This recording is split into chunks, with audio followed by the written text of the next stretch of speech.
বাংলা অভিনয়ের আকাশে এক উজ্জ্বল নক্ষত্রের নাম হুমায়ুন ফরিদী। তিনি শুধু একজন অভিনেতা ছিলেন না, ছিলেন এক প্রজন্মের অনুপ্রেরণা। আজ আমরা জানব কিভাবে তিনি হয়ে উঠলেন বাংলার চিরকালীন কিংবদন্তি।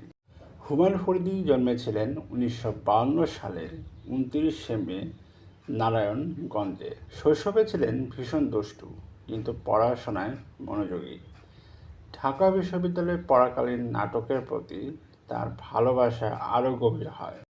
বিশ্ববিদ্যালয়ের মঞ্চেই তিনি প্রথমবার অভিনয়ে সবার দৃষ্টি কাড়েন। টেলিভিশনে তার প্রথম দিকের নাটকগুলাই দেখিয়েছে এ মানুষটা আলাদা, কোথাও কেউ নেই এর উকিল চরিত্র আজও দর্শকের হৃদয় গেঁথে আছে।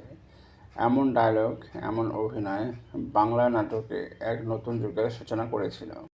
শুধু ছোট পর্দা নয়, বড় পর্দাও ফরিদী ভাই ছিলেন রাজা।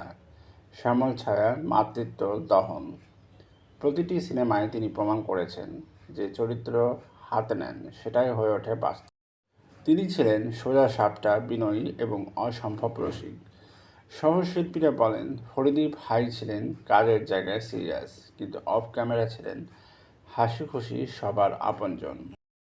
2012 সালের 13 ফেব্রুয়ারি চিরতরে বিদায় নিলেন হুমায়ুন ফরিদী, কিন্তু তিনি রেখে গেছেন অগণিত স্মৃতি, ডায়লগ আর এক সমৃদ্ধ বাংলা নাটক ও চলচ্চিত্র ভুবন।